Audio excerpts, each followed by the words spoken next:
Il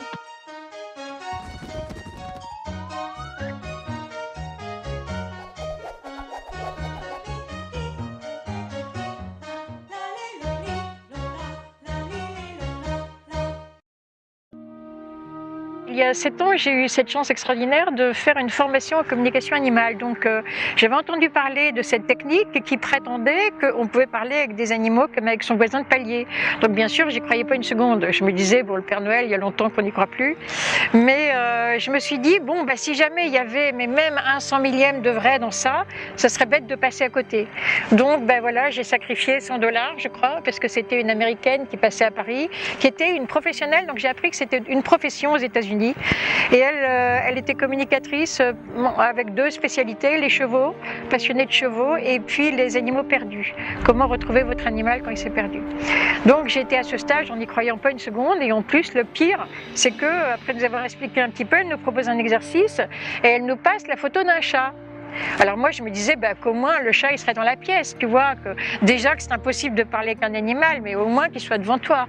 Et c'est là que j'apprends qu'en fait c'est son chat et qu'il habite pas vraiment tout près, il est en Californie.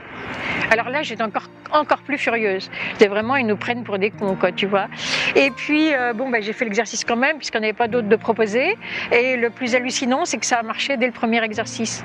Alors je vais te dire précisément ce qui s'est passé. Si tu veux, elle nous dit c'est votre premier exercice, donc vous n'allez pas parler avec l'animal, vous vous contentez de le rencontrer sur votre écran visuel intérieur, hein, comme on fait de la relaxation, tu sais, on te dit, imagine que tu es au bord de la mer, donc là, imagine que tu rencontres cet animal. Donc, et puis après quelques temps, elle nous a dit, bon, maintenant l'exercice est fini, donc vous allez dire à l'animal, merci d'être venu, au revoir, et puis à une prochaine fois, quoi. Et vous le regardez partir, elle dit. Donc moi, je le regarde partir sur mon écran mental, et là, qu'est-ce que je vois, stupéfiant, cette chatte boiter. Elle boitait, elle partait, elle s'éloignait en boitant. Donc je dis à la prof, mais est-ce que votre chat a un problème de motricité? Et elle me dit oui. Donc là, j'étais liquidée, quoi. C'était foutu. Et le deuxième exercice, c'était tout aussi probant. Et le troisième aussi. Donc, voilà, je suis devenue accro. Concrètement, la plupart du temps, on fait appel à nous quand il y a un problème avec un animal. Par exemple, récemment, on m'a contacté pour une petite chatte de 2 ans qui, tout d'un coup, s'est mis à faire ses besoins dans la maison, tu vois. Donc, si tu veux, la communication se fait en 4 temps, on va dire. Tu rencontres l'animal, premièrement. Deuxièmement, tu lui présentes le problème. Alors pas du tout d'une façon culpabilisante, il ne faut pas lui dire t'embêtes tout le monde, tu fais caca partout, il faut lui dire écoute voilà, il se trouve que ta maîtresse m'a dit qu'actuellement tu fais tes besoins dans la maison, donc vous lui présentez le problème. Ensuite, le plus crucial, vous lui demandez comment il voit les choses, et ça c'est essentiel, parce que vous pouvez avoir des tas d'a priori sur pourquoi elle fait ses besoins dans la maison.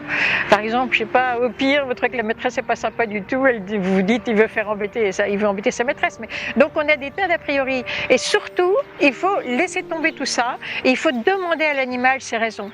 C'est ça qui est crucial. Dans les années 1500 ou 1300, je ne sais pas, Saint François d'Assise, eh bien quand il a rencontré le loup, il a fait exactement pareil. Il a d'abord salué le loup et ensuite il lui a dit il lui a présenté le problème. Écoute, les gens du village de Goubieux sont embêtés parce que sitôt qu'ils sortent de la ville pour aller au champ, tu les bouffes. Donc il lui présente le problème. Et troisièmement, comme nous, surtout, il lui demande loup, peux-tu m'expliquer pourquoi tu manges les champs? Et là, le loup lui explique, et voilà, il n'y a plus assez de gibier dans la forêt, je crève de faim. Voilà, alors après, 4e étape, et ça, Saint François a fait exactement la même chose, en fonction de ce que l'animal a dit, on va se creuser la tête et on va trouver un deal à lui proposer. Alors Saint François, c'était pas très très sorcier, hein. Donc il a dit au loup, écoute, moi je te propose une chose, si je demande aux gens du village de te donner à manger tous les jours, est-ce que dans ce cas-là, tu accepterais d'arrêter de les manger? Vous voyez, il faut vraiment être très respectueux, il faut pas partir de l'idée, de toute façon je lui impose le deal, il faut vraiment proposer le deal.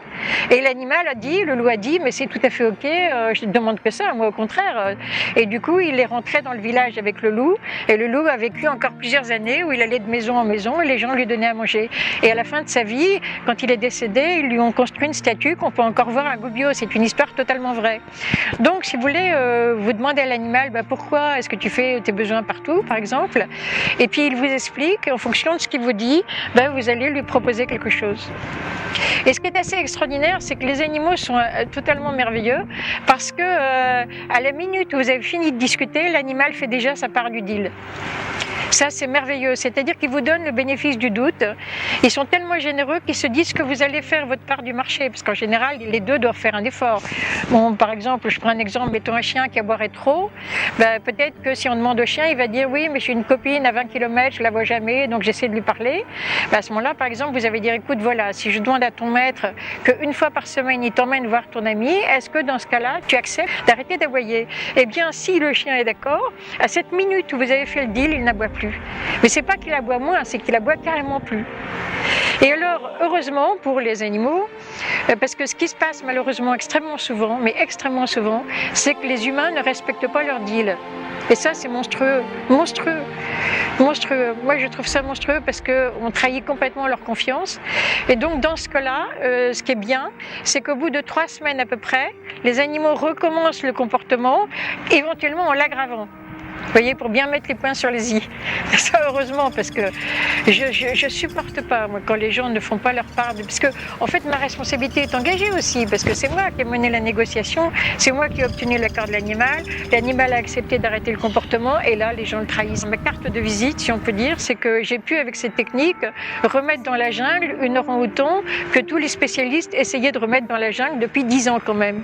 Ça faisait 10 ans qu'elle était en cage, en bordure de jungle, et que les rangers, les spécialistes comportementalistes animaux, tous les éthologues, etc., essayaient de la remettre dans la jungle sans succès. Et moi, je l'ai remis dans la jungle en un mois, en parlant avec elle. Donc, tout le village où ça s'est passé, en Indonésie, même beaucoup, parce que dans leur tradition, c'est normal. Hein, les magiciens savent parler avec les animaux. Mais enfin, ils n'ont pas l'habitude de voir des Européens faire ça. Et tout le monde l'a vu, quoi. Tout le monde a regardé cet orang-outan retourner dans la jungle. Je t'ai parlé du premier exercice que j'avais fait avec une chatte.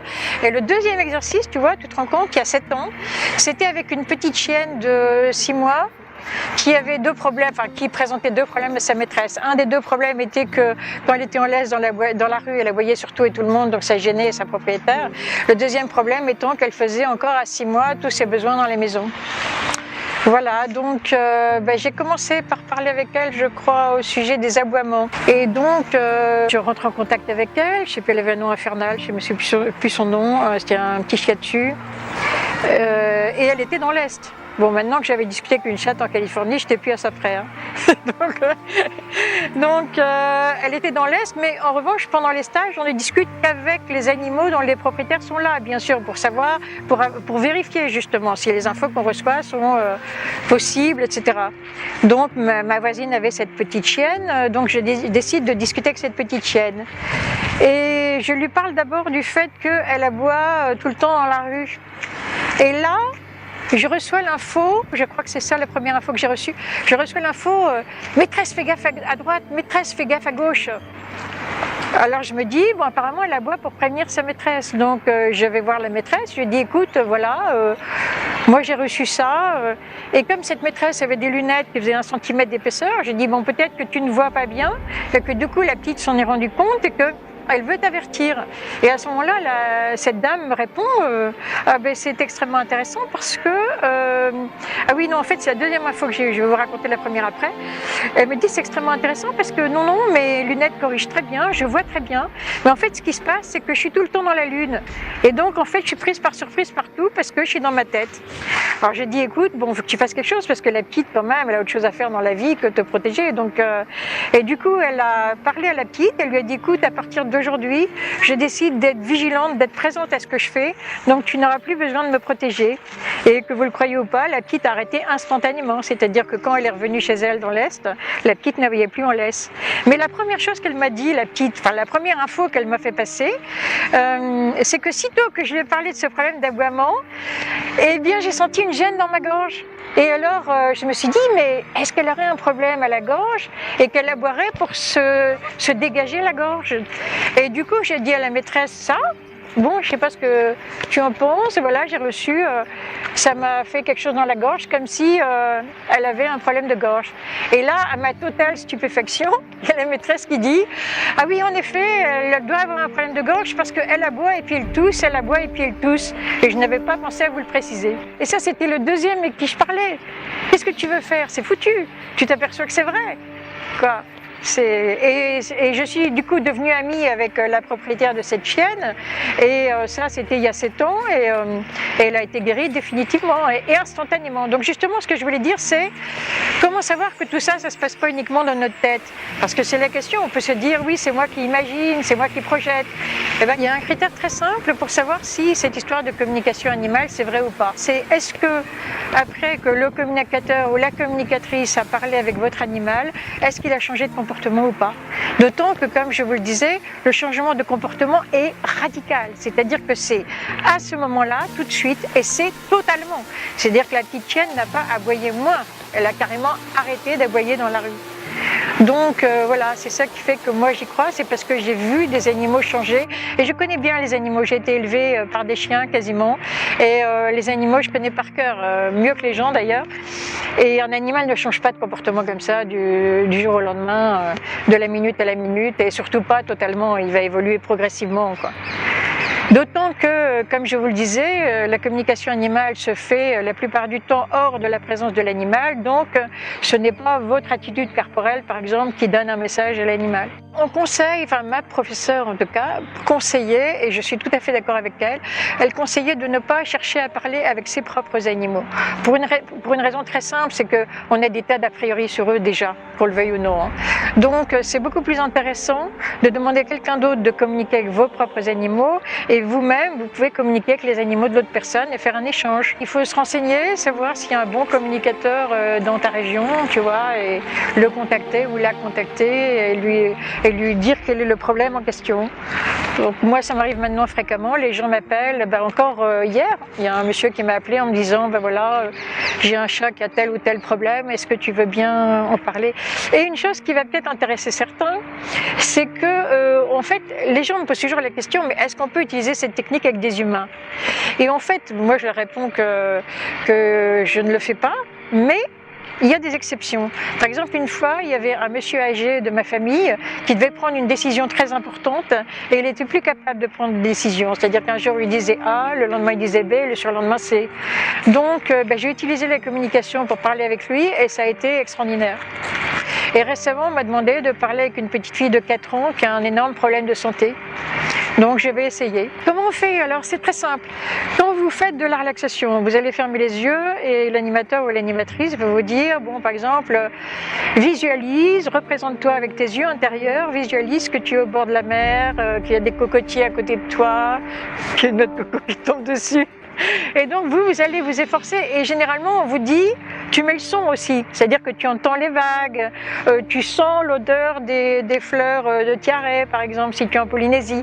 Donc on vous incite à utiliser vos sens intérieurs. En fait ce qu'il faut savoir, c'est qu'à l'intérieur on n'a pas seulement la vue, on a tous les sens. C'est-à-dire qu'on a l'odorat, on a l'ouïe, bien sûr, et bizarrement, on a aussi le toucher. Moi, une fois, j'étais en train de parler avec une chatte et elle m'a sauté dans les bras. Je l'ai senti, elle a vraiment sauté dans mes bras. Donc, tu as même le toucher. Donc, c'est très simple. Alors, soit on reçoit l'information par nos sens, soit, il faut dire, on peut la ressentir dans son corps, comme je te donnais l'exemple avec la petite chienne, ou soit, aussi, c'est très marrant. Oui, ça, je voudrais te préciser une chose qui est assez amusante, c'est que l'ouïe, c'est-à-dire que soit tu entends l'animal, c'est-à-dire que tu sais que tu l'as entendu à l'intérieur, mais tu l'entends, hein, tu entends le son, si tu veux. Soit, quelquefois, tu reçois les paroles en direct, c'est-à-dire que elles s'imposent à toi, mais tu les as pas entendues. Tu comprends? Par exemple, Sacha, le orang-outan avec qui je travaillais, à l'époque, je les entendais pas. Il faut, à mon avis, s'exercer un peu avant de les entendre, tu vois. Le premier que j'ai entendu parler, c'était un chat. Et alors là, le choc, hein, quand tu les entends parler. Mais Sacha, par exemple, elle m'a donné les informations, je l'ai reçu en parole. Ah oui, alors l'esprit, le mental est beaucoup plus puissant qu'on ne pense. Par exemple, Sacha n'avait jamais parlé français, le orang-outan avec qui j'ai travaillé. Elle habitait en Indonésie, elle a vécu dans une famille chinoise. Donc au plus, elle comprenait l'indonésien et le chinois. Alors moi, j'ai reçu les infos qu'elle m'a données en français. Donc l'esprit est beaucoup plus large que ce qu'on imagine. En Indonésie, j'avais fait ça en fait en demandant seulement la permission aux rangers. En fait, je leur avais ramené des quantités de sachets instantanés et de café, donc ça n'avait pas posé de problème. Mais le pire, c'est que quand ça a marché, c'est-à-dire quand l'orang-outan a réellement été guéri et qu'elle est retournée dans la jungle, et bien alors là, ça a été l'horreur parce que en fait, les rangers en général font ce travail parce que c'est un gagne-pain, mais ils en ont rien à foutre des animaux. Et dans la bande, il y en avait un qui aimait vraiment les animaux, et celui-là a fait une crise de jalousie monstrueuse quand j'ai remis l'orang-outan dans la jungle. Et du coup, il est allé alerter les autorités en disant que je me permettais de travailler sans permis et sans la surveillance à côté de moi. Et du coup, après, c'est dommage parce que je voulais travailler avec une autre orang-outan qui avait un problème de comportement parce que elle, son truc, c'est d'attaquer les gens. Donc, c'est très dangereux pour le tourisme parce qu'évidemment, ça la fout mal quand il y a des étrangers qui se mettent à mettre sur Internet qui se sont fait agresser par une orang-outan. J'ai travaillé avec elle, mais j'aurais préféré pouvoir continuer à fréquenter le parc, quoi. Bon, maintenant, si je veux recommencer à travailler dans le parc national, il faut que je demande des autorisations, il faut que je paye un gardien pour être à mes côtés, donc je laisse tomber. J'ai quand même discuté avec celle qui avait le problème d'agression et d'ailleurs, ça va beaucoup mieux, il n'y a plus de problème maintenant. Ce que j'aurais ajouté, c'est respect. Respectez-les, mais respectez-les. Ils méritent 100 000 fois le respect, largement autant que vous. Respectez-les. Moi, quand je vois des gens dans la rue avec leurs chiens, ça me déchire. Quand je les vois en train de hurler sur le chien, en train de le pousser sur le côté, en train de lui gueuler dessus, ou en train simplement de ne pas voir leurs besoins et de ne pas reconnaître la légitimité de leurs besoins, ça me déchire. Ça me déchire. Donc, respect.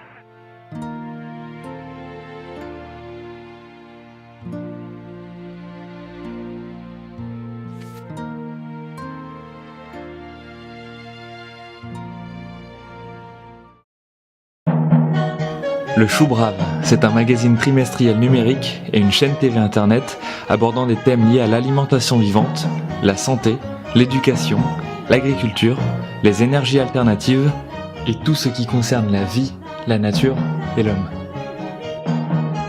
Des e-books de recettes crues sont à télécharger sur le site internet du Chou Brave. Le nouveau livre papier de 59 recettes crues pour tous les goûts, se commande également sur le site. Retrouvez-nous en ligne et dans les salons ou congrès auxquels nous participons. À très vite! Hallucinant, c'est que ça a marché dès le premier exercice. Alors je vais te dire précisément ce qui s'est passé. Si tu veux, elle nous dit c'est votre premier exercice, donc vous n'allez pas parler avec l'animal, vous vous contentez de le rencontrer sur votre écran visuel intérieur, hein, comme on fait de la relaxation. Tu sais, on te dit, imagine que tu es au bord de la mer, donc là, imagine que tu rencontres cet animal. Donc, et puis après quelques temps, elle nous a dit bon, maintenant l'exercice est fini, donc vous allez dire à l'animal merci d'être venu, au revoir. Et puis à une prochaine fois, quoi. Et vous le regardez partir, elle dit. Donc moi, je le regarde partir sur mon écran mental.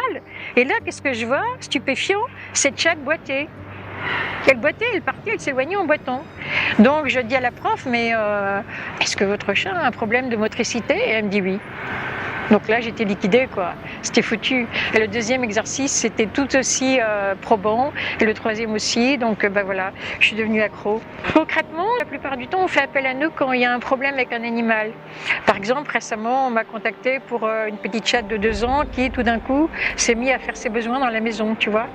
Donc, si tu veux, la communication se fait en 4 temps, on va dire. Tu rencontres l'animal, premièrement. Deuxièmement, tu lui présentes le problème. Alors pas du tout d'une façon culpabilisante, il ne faut pas lui dire t'embêtes tout le monde, tu fais caca partout, il faut lui dire écoute voilà, il se trouve que ta maîtresse m'a dit qu'actuellement tu fais tes besoins dans la maison, donc vous lui présentez le problème. Ensuite, 3 semaines à peu près, les animaux recommencent le comportement, éventuellement en l'aggravant. Vous voyez, pour bien mettre les points sur les i. Ça, heureusement, parce que je supporte pas, moi, quand les gens ne font pas leur part. Parce que, en fait, ma responsabilité est engagée aussi, parce que c'est moi qui ai mené la négociation, c'est moi qui ai obtenu l'accord de l'animal. L'animal a accepté d'arrêter le comportement, et là, les gens le trahissent. Ma carte de visite, si on peut dire, c'est que j'ai pu, avec cette technique, remettre dans la jungle une orang-outan que tous les spécialistes essayaient de remettre dans la jungle depuis 10 ans quand même. Ça faisait 10 ans qu'elle était en cage, en bordure de jungle, et que les rangers, les spécialistes comportementalistes animaux, tous les éthologues, etc., essayaient de la remettre dans la jungle sans succès. Et moi, je l'ai remis dans la jungle en un mois, en parlant avec elle. Donc, tout le village où ça s'est passé, en Indonésie, même beaucoup, parce que Dans leur tradition, c'est normal, hein, les magiciens savent parler avec les animaux. Mais enfin, ils n'ont pas l'habitude de voir des Européens faire ça. Et tout le monde l'a vu, quoi. Tout le monde a regardé cet orang-outan retourner dans la jungle. Je t'ai parlé du premier exercice que j'avais fait avec une chatte. Et le deuxième exercice, tu vois, tu te rends compte qu'il y a 7 ans, c'était avec une petite chienne de 6 mois qui avait qui présentait 2 problèmes à sa maîtresse. Un des 2 problèmes était que quand elle était en laisse dans la rue, elle aboyait sur tout et tout le monde, donc ça gênait sa propriétaire. Le deuxième problème étant qu'elle faisait encore à 6 mois tous ses besoins dans les maisons. C'est tout à fait ok, je ne demande que ça, moi au contraire. Et du coup, il est rentré dans le village avec le loup, et le loup a vécu encore plusieurs années où il allait de maison en maison et les gens lui donnaient à manger. Et à la fin de sa vie, quand il est décédé, ils lui ont construit une statue qu'on peut encore voir à Gubbio. C'est une histoire totalement vraie. Donc, si vous voulez, vous demandez à l'animal pourquoi est-ce que tu fais tes besoins partout, par exemple, et puis il vous explique, en fonction de ce qu'il vous dit, vous allez lui proposer quelque chose. Et ce qui est assez extraordinaire, c'est que les animaux sont totalement merveilleux, parce que à la minute où vous avez fini de discuter, l'animal fait déjà sa part du deal. Ça, c'est merveilleux. C'est-à-dire qu'ils vous donnent le bénéfice du doute. Ils sont tellement généreux qu'ils se disent que vous allez faire votre part du marché. Parce qu'en général, les deux doivent faire un effort. Bon, par exemple, je prends un exemple, mettons un chien qui aboierait trop. Peut-être que si on demande au chien, il va dire oui, mais j'ai une copine à 20 km, je la vois jamais, donc j'essaie de lui parler. À ce moment-là, par exemple, vous allez dire écoute, voilà, si je demande à ton maître qu'une fois par semaine, il t'emmène voir ton ami, est-ce que dans ce cas-là, tu acceptes d'arrêter d'aboyer? Eh bien, si le chien est d'accord, à cette minute où vous avez fait le deal, il n'aboie plus. Mais c'est pas qu'il aboie moins, c'est qu'il aboie carrément plus. Et alors, heureusement pour les animaux, parce que ce qui se passe malheureusement extrêmement souvent, c'est que les humains ne respectent pas leur deal. Et ça, c'est monstrueux. Moi, je trouve ça monstrueux parce qu'on trahit complètement leur confiance. Et donc, dans ce cas-là, ce qui est bien, c'est qu'au bout de 3 plus crucial, vous lui demandez comment il voit les choses. Et ça, c'est essentiel. Parce que vous pouvez avoir des tas d'a priori sur pourquoi elle fait ses besoins dans la maison.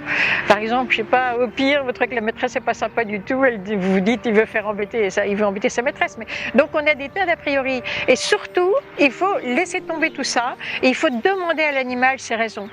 C'est ça qui est crucial. Dans les années 1500 ou 1300, je ne sais pas, Saint François d'Assise, eh bien, quand il a rencontré le loup, il a fait exactement pareil. Il a d'abord salué le loup et ensuite, il lui a dit, il lui a présenté le problème. Écoute, les gens du village de Gubbio sont embêtés parce que sitôt qu'ils sortent de la ville pour aller au champ, tu les bouffes.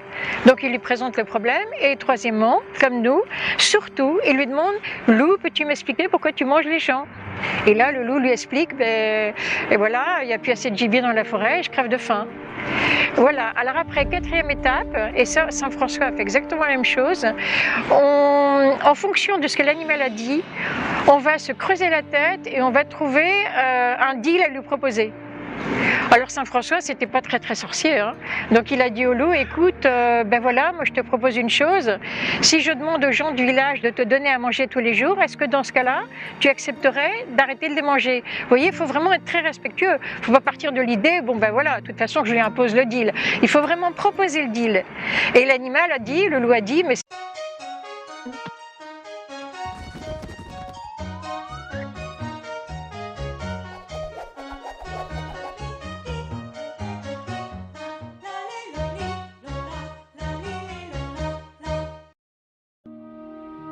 Il y a 7 ans, j'ai eu cette chance extraordinaire de faire une formation en communication animale. Donc, j'avais entendu parler de cette technique qui prétendait qu'on pouvait parler avec des animaux comme avec son voisin de palier. Donc, bien sûr, j'y croyais pas une seconde. Je me disais, le Père Noël, il y a longtemps qu'on n'y croit plus. Mais je me suis dit, si jamais il y avait même un 100 millième de vrai dans ça, ça serait bête de passer à côté. Donc, voilà, j'ai sacrifié $100, je crois, parce que c'était une Américaine qui passait à Paris, qui était une professionnelle. Donc, j'ai appris que c'était une profession aux États-Unis. Et elle était communicatrice avec 2 spécialités, les chevaux, passionnée de chevaux, et puis les animaux perdus. Comment retrouver votre animal quand il s'est perdu. Donc j'ai été à ce stage en n'y croyant pas une seconde, et en plus le pire, c'est que après nous avoir expliqué un petit peu, elle nous propose un exercice et elle nous passe la photo d'un chat. Alors moi, je me disais qu'au moins le chat, il serait dans la pièce, tu vois, déjà que c'est impossible de parler avec un animal, mais au moins qu'il soit devant toi. Et c'est là que j'apprends qu'en fait, c'est son chat et qu'il habite pas vraiment tout près, il est en Californie. Alors là, j'étais encore plus furieuse. C'est vraiment, ils nous prennent pour des cons, quoi, tu vois. Et puis, j'ai fait l'exercice quand même, puisqu'on n'avait pas d'autre de proposer. Et le plus